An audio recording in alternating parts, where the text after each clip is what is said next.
I am Isa Antonia G. Pinheiro from 6 Lacson. Today, I am going to define you some different definitions of words. First, impeccable. Impeccable means flawless or perfect, without any errors or defects.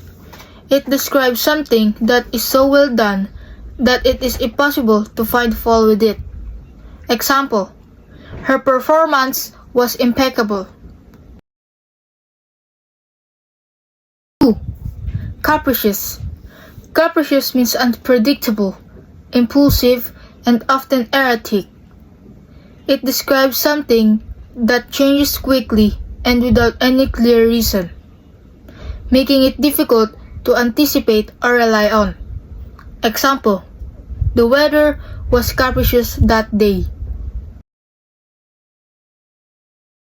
3. Parry.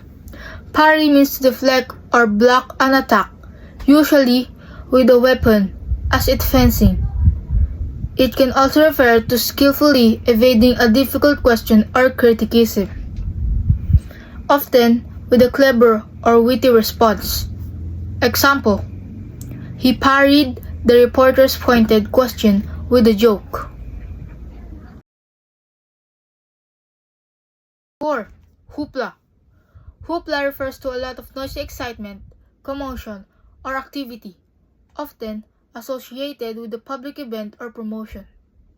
It can also describe extravagant publicity or hype used to promote something, often with a hint of disapproval. Example, there was much hoopla surrounding the celebrity's arrival. Number 5. Acumen. Acumen refers to the ability to make good judgments and quick decisions, especially in business matters. It signifies having sharp insight, deep intelligence, and a strong understanding of how things work. Example, her business acumen led to great success. 6. Fusty.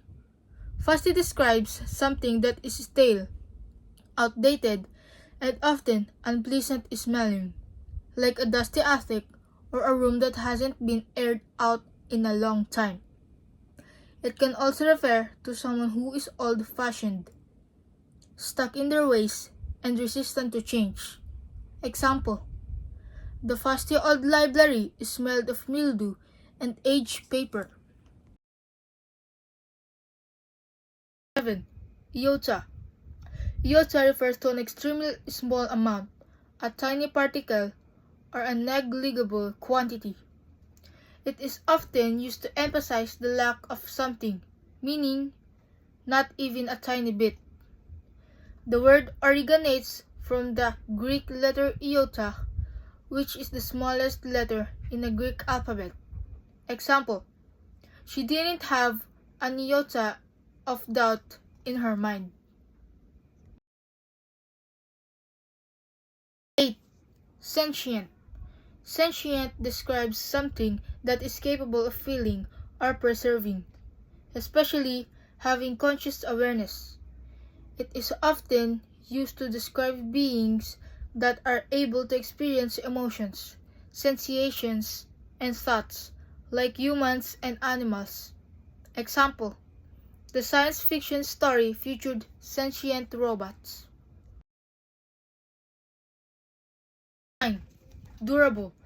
Durable describes something that is strong, long-lasting, and able to withstand wear and tear.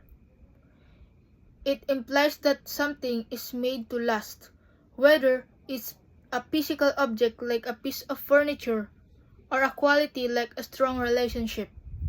Example, the durable backpack withstood years of rough use. 10. Lethargic. Lethargic describes a state of sluggishness, weariness, and a lack of energy. It's like feeling drained and unmotivated, making it difficult to focus or engage in activities. Lethargy can be a symptom of various physical or mental conditions, are simply a result of tiredness or lack of sleep. Example: after a long flight, she felt lethargic and needed a nap. 7. Ossify. Ossify means to become hardened or rigid, like bone. It can refer to the literal process of tissue turning into bone, but it's also used to figuratively to describe ideas, habits, or organizations that become inflexible and resistant to change. Example: his opinions had ossified over the years, making him resistant to new ideas. 12. Ambivalent. Ambivalent describes having mixed feelings or contradictory ideas about something. It means being unsure or conflicted, expressing both positive and negative emotions towards the same thing. Example: she felt ambivalent about the job offer. The salary was good, but the commute was long. 13. Memento. A memento is a tangible object that serves as a reminder of a person, place, or event. It's something you keep to hold onto a memory. Often something small and personal like a photograph, a letter, or a souvenir.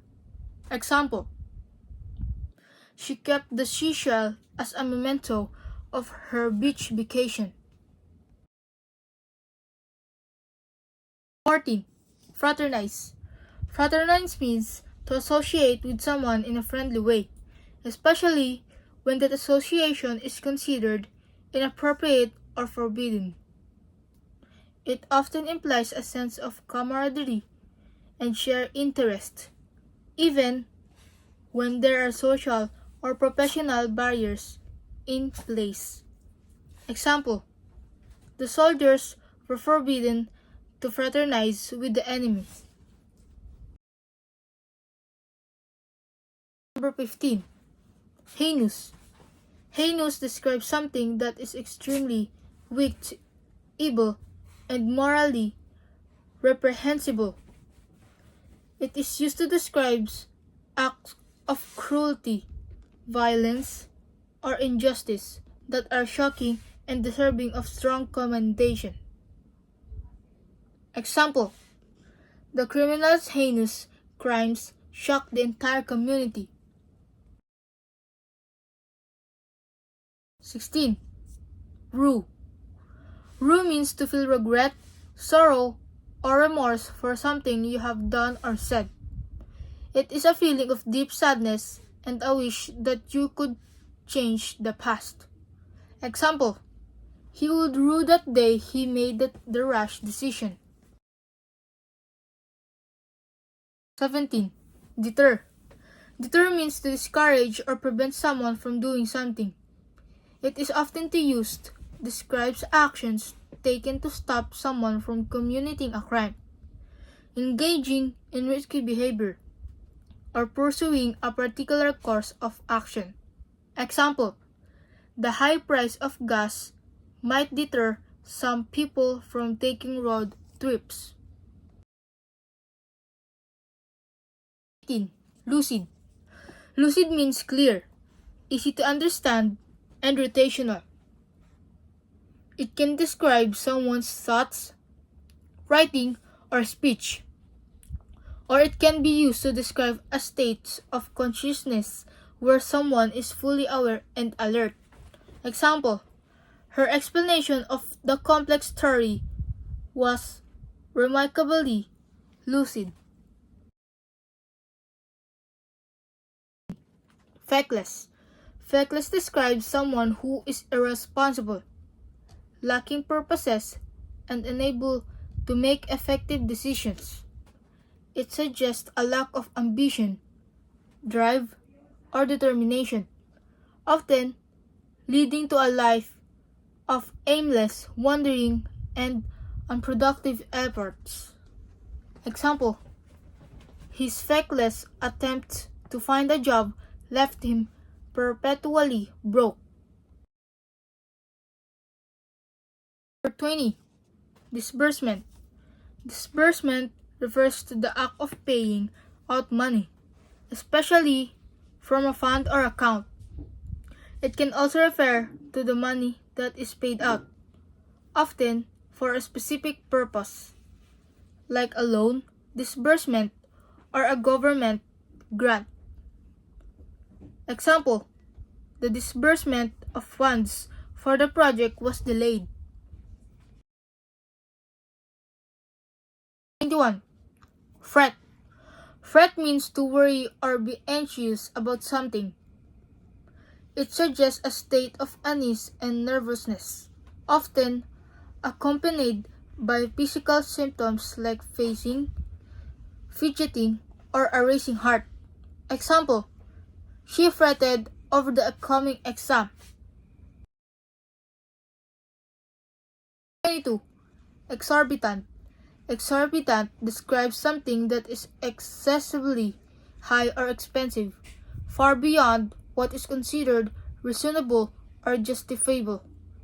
It implies a price or cost that is shockingly steep and often considered unfair or unreasonable. Example, the hotel charged an exorbitant price for a small room. 23. Scapegoat. A scapegoat is a person or group that is blamed for the wrongdoings or mistakes of others, even if they are not responsible. This practice often happens when people need to find someone to blame for a problem, and it allows the real culprits to avoid responsibility. Example, he became the scapegoat for the company's failures. 4. Verbatim. Verbatim means to repeat something word for word, exactly as it was originally said or written. It emphasizes the exactness of the reproduction, leaving no room for any changes or paraphrasing.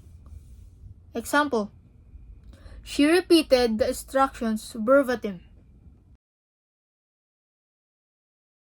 25. Rendition. Rendition has several meanings, but it most commonly refers to a performance or interpretation of something, like a song, a piece of music, or a poem. It can also refer to the act of translating something into another language or format, or even the surrender of the fugitive to another country. Example, his rendition of the song was beautiful. 26. Amalgamate. Amalgamate means to combine or merge two or more things into one. It suggests a process of bringing together different elements to form and find whole, often with the aim of creating something stronger or more effective. Example, the two companies decided to amalgamate to increase their market share. 7. A cappella. A cappella is a style of music performance where singers perform without any instrumental accompaniment. It comes from the Italian phrase, in the manners of the cappella. It originally referred to church music performed without instruments. Example, the choir sang a beautiful a cappella piece. 28. Dedication. Dedication is a strong commitment or devotion to something or someone. It suggests a willingness to put in significant effort, time, and energy to achieve a goal, fulfill a purpose. Example, her dedication to her studies earned her a scholarship. Number 29. Frugal. Frugal means being careful and economical with money and resources. It suggests a conscious effort to avoid waste and unnecessary spending, often associated with a focus on practicality and value. Example, her despite their low income, they lived a frugal life. Number 30. Opine. Opine means to express an opinion or belief. It suggests a formal or considered judgment, often on a matter of public interest or debate. Example, many experts opine that climate change is a serious threat. 31. Negotiate. Negotiate means to discuss with someone in order to reach an agreement, especially on a matter of mutual interest.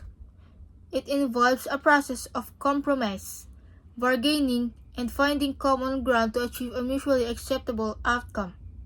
Example, the union will negotiate a new contract with management. Number 32. Edify. Edify means to instruct or enlighten someone, especially in a way that improves their understanding or moral character. It suggests a process of imparting knowledge or wisdom, often with the aim of promoting growth and development. Example, the teacher's lecture aimed to edify the students on the importance of history. Number 33. Encroach. Encroach means to gradually advance or spread into an area or domain that is rightfully or traditionally belonging to someone else. It suggests an instruction or trespass, often without permission or justification, leading to a potential conflict or loss of control. Example, the new shopping mall encroached on the old town square. 34. Audition. Audition is a trial performance given by an actor, musician, or other performer to demonstrate their skills and suitability or a particular role or position. It involves presenting a prepared piece of responding to prompts, allowing the judges to assess their talent and potential. Example, I'm going to audition for the school play next week. Lastly, denouement. Denouement refers to the final resolution or outcome of a plot, especially in a play, novel, or film. It typically occurs after the climax, where all the loose ends are tied up, and the conflicts are resolved, often leading to a sense of closure or understanding. Example, the denouement of the mystery novel revealed the surprising killer.